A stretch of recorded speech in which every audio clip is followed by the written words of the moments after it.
একটা কথা বলি, একদম মনের কান দিয়ে শুনবেন। জান্নাতে যাওয়া সবার স্বপ্ন। আছি আমরা সবাই দুনিয়ায়। ঠান্ডা মাথায় ভেবে দেখলে দেখবেন এই দুনিয়া এবং জান্নাতের মাঝখানে কিন্তু দুইটা স্টেশন আছে, একটার নাম কবর, একটার নাম হাসর। কবরটা কিরকম?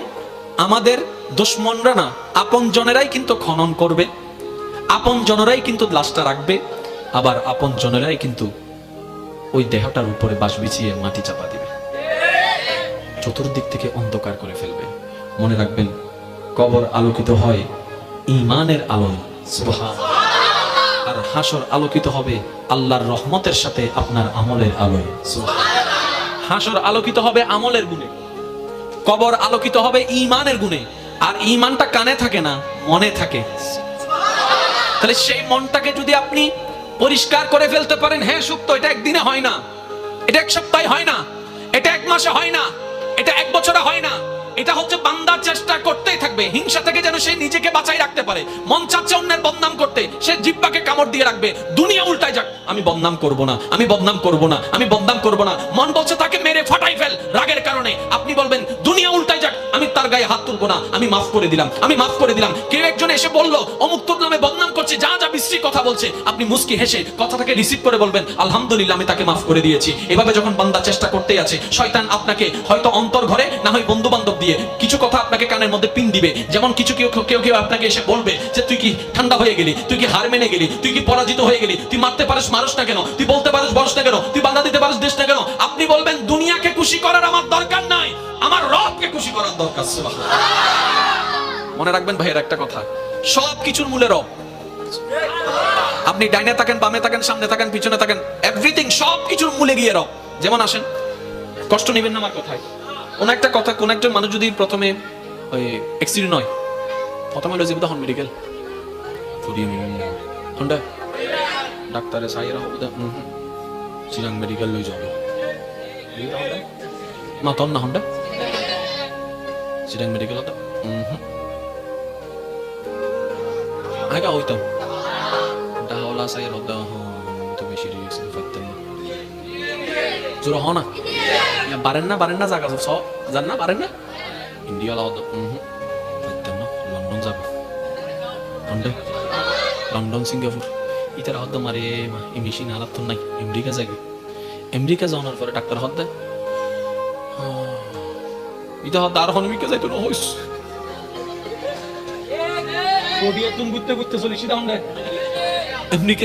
আমেরিকা হদ আই আর হন্ডা হইম ইতারা তো সিনিয়র হাসে ফাটাইতে আর হাসে ফাটাই আ হন্ডা ফাটাই আ তুম সিনিয়র মেশিন তান্ডা হনমিকে জুরহানা সিনিয়র মেশিন তা তো হনমিকে। এবার আমেরিকা ডাক্তার হদ আল্লাহ লাগর আল্লাহ লাগর আল্লাহ লাগর আল্লাহ লাগর, শেষ ফল দিয়ে এর কি হস আল্লাহ লাগর আল্লাহ লাগর, আল্লাহরে ডাক আল্লাহরে ডাক আল্লাহরে ডাক ইতা হদ মাইলে ফিরে ইয়ান যদি এন্ডা হতে কি হইতো দে ইয়া শেষ পর্যন্ত হার হাসে নাম বুঝি দে জোর হ না হার হাসে আরো জোরে হার হাসে আল্লাহ হদ এত বাদে না ডাকা ঠেকাত করি ইয়া কার নাম লা তো জিয়ান ঠেকাত ফুরি লম পরে ইয়ান আল্লাহ পছন্দ না করে। আল্লাহ হদ আল্লাহ পাক বলছেন বান্দার ঠেকাই পরে আসলে আমি রহমত করি, কিন্তু আমি বেশি খুশি হই যখন আমার বান্দার কোনো ঠেকা থাকে না, সে নিজে থেকেই আমাকে স্মরণ করে, নিজে থেকেই আমাকে ডাকতে থাকে, নিজে থেকেই আমাকে ভালোবাসতে থাকে, নিজে থেকেই আমার কাছে চাইতে থাকে, নিজে থেকেই আমার কাছে যখন সিলিন্ডার করতে থাকে, আমি রব ওই বান্দার উপর বেশি খুশি হয়ে যাই। তাই তো 5 ওয়াক্ত ফরজ নামাজ আমার আদেশের কারণে আমার বান্দা দাঁড়িয়ে যায়। ব্যবসাকে পিছনে রেখে, চাকরিকে পিছনে রেখে, রান্নাঘরকে পিছনে রেখে, শত ব্যস্ততার মধ্যে আমার বান্দা 5 ওয়াক্তে 5 বার ওয়াক্তে ওয়াক্তে আমার ডাকে সাড়া দিয়ে নামাজে দাঁড়িয়ে যাচ্ছে। কেউ মসজিদে, কেউ যাই নামাজে, কেউ ঘরের মধ্যে, কেউ ব্যবসার মধ্যে, কেউ অফিসের মধ্যে, কেউ ফ্লাইটের মধ্যে, কেউ জাহাজের মধ্যে, কেউ নৌকার মধ্যে, কেউ গাড়ির মধ্যে।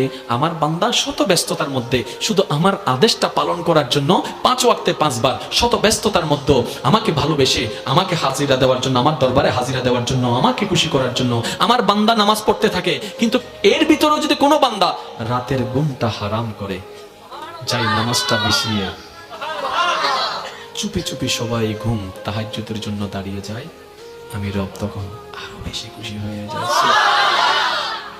কেন? আমি আমার বান্দাকে বলিনি সে নিজে থেকে এসেছে। আরেকটু জোরে বলেন। আমি আমার বান্দাকে বলেছি, বান্দা ঘুমাও।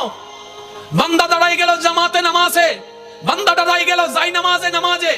এবার ফেরেশতা জিজ্ঞেস করে, মাওলা সে তো ঘুমাই না, দাঁড়িয়ে আছে। বান্দা বলে যে আল্লাহ তোমারে চাই, তোমার রহমত চাই। রব বলে যে এই জিনিসটাই তো আমার ভালো লাগে, যেটা নিজে থেকে বান্দা আমার জন্য করে। সুবহানাল্লাহ। একটু দেখেন, এখানে কঠিন কিছুই নাই। মনে রাখবেন ভাইয়েরা, সবকিছুর মূল্য হচ্ছে কে?